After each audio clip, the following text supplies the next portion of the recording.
వివేకానంద రెడ్డి గారి హత్య కేసులో ప్రధానమైనటువంటి సాక్షి అయినటువంటి పులివెందులకు చెందిన రంగయ్య, అప్పుడు వాచ్మెన్గా పనిచేసినటువంటి వ్యక్తి, నిన్న సాయంత్రం 6:43 గంటలకి రిమ్స్ హాస్పిటల్ కడపలో చికిత్స పొందుతూ మరణించడం జరిగింది.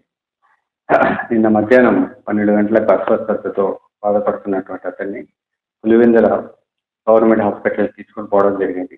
అక్కడ నుంచి రిమ్స్కి తరలించడం జరిగింది. రిమ్స్లో చికిత్స పొందుతూ మరణించారు.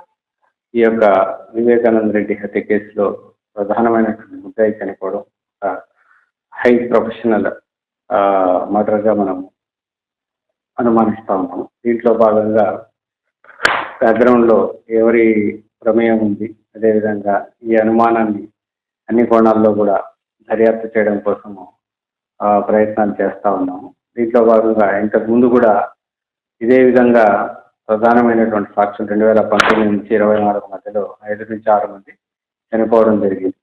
అందులో భాగంగా శంకర్ రెడ్డి 2019లో చనిపోవడం జరిగింది. అదేవిధంగా గంగాధర్ రెడ్డి 2022లో చనిపోవడం జరిగింది. వైఎస్ అభిషేక్ రెడ్డి 2024 సెప్టెంబర్లో చనిపోవడం జరిగింది. నారాయణ అనే వ్యక్తి చనిపోవడం జరిగింది. ఇప్పుడు రంగన్న 2025 మార్చిలో చనిపోవడం. ఇంతకు ముందు కూడా సాక్షులు చనిపోయిన క్రమంలో పోలీసులు వాళ్ళు చనిపోయారు, సిబిఐ వాళ్ళ ద్వారా చనిపోయారు అనేసి విధంగా అసత్య ప్రచారం చేస్తూ ఉన్నారు.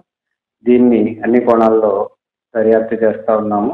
దీని వెనుక ఎవరున్నారు, ఎందుకు ఇలా చేస్తున్నారు, ఆ ప్రధానమైనటువంటి కేసులో భాగంగా దీన్ని కప్పిపుచ్చే ప్రయత్నాలు ఏమైనా జరుగుతున్నాయా అనే అన్ని కోణాల్లో కూడా ఈ కేసుని దర్యాప్తు చేయడం జరుగుతుంది.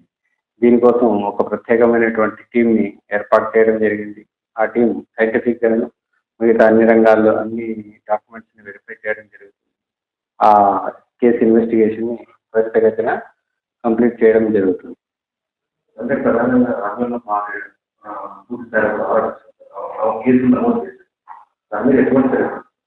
ఆమె అనుమానాస్పద కేసు కింద కంప్లైంట్ ఇవ్వడం జరిగింది. ఆమె కేసును బేస్ చేసుకొని అనుమానాస్పద మరణం కింద కేసు రిజిస్టర్ చేయడం జరిగింది. దీంట్లో వాస్తవాలన్నింటినీ కూడా అన్ని సైంటిఫిక్ యాంగిల్స్లో అనాలిసిస్ చేసి స్పెషల్ టీమ్తో అనాలిసిస్ చేసి బయటికి తీసుకురావడానికి ప్రయత్నం చేస్తాం. ఇప్పటి వరకు ఇంకా ఈరోజే పోస్ట్ మార్టం కంప్లీట్ అయింది. దాంట్లో ఉన్నటువంటి రిపోర్టుగా ఇంకా ఫర్దర్ ఇన్వెస్టిగేషన్ కంటిన్యూ అవుతుంది. దాన్ని క్షుణ్ణంగా మరింత నిశ్చితంగా లోతుగా దర్యాప్తును కంటిన్యూ చేయడం జరుగుతుంది.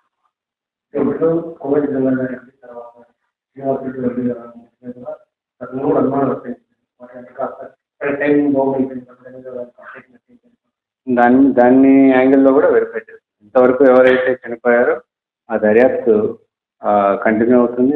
వాటికి వీటికి ఉన్నటువంటి సంబంధాలు, ఈ సీక్వెన్స్ ఇవన్నీ కూడా కంటిన్యూ చేయడం జరుగుతుంది ఇన్వెస్టిగేషన్లో భాగంగా. దీని వెనక ఎవరున్నారు, ఎవరైనా ఉన్నారా అన్న ఆల్రెడీ ఆ వివేక హత్య కేసులో ఉన్నటువంటి ముద్దాయిల ప్రమేయం ఏమైనా ఉందా అనే యాంగిల్లో కూడా ఈ కేసుల యొక్క దర్యాప్తు కంటిన్యూ అవుతుంది.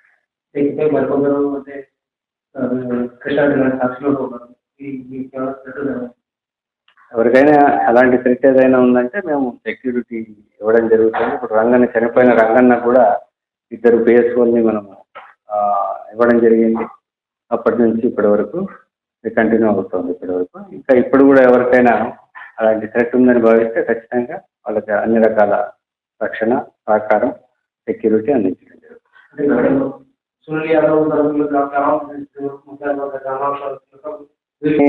కోణాల్లో కూడా వెరిఫై చేస్తాం. ఆ యాంగిల్స్ కూడా దీంట్లో ప్రధానంగా మనం కాబట్టి సాక్షులు ఎందుకు చనిపోతున్నారు, దీని వెనక ఏమైనా ఉందా, ఏ కారణాలతో చనిపోయారు, ఏ పరిస్థితుల్లో చనిపోయారు అనేటివి ఆరోగ్యకరమైనటువంటి కారణాల వెనుక 5 సంవత్సరాల్లో 5-6 మంది చనిపోవడం అనేటటువంటి ఒక విస్తుగొలిపే విషయంగా భావిస్తూ దర్యాప్తును కంటిన్యూ చేయడం.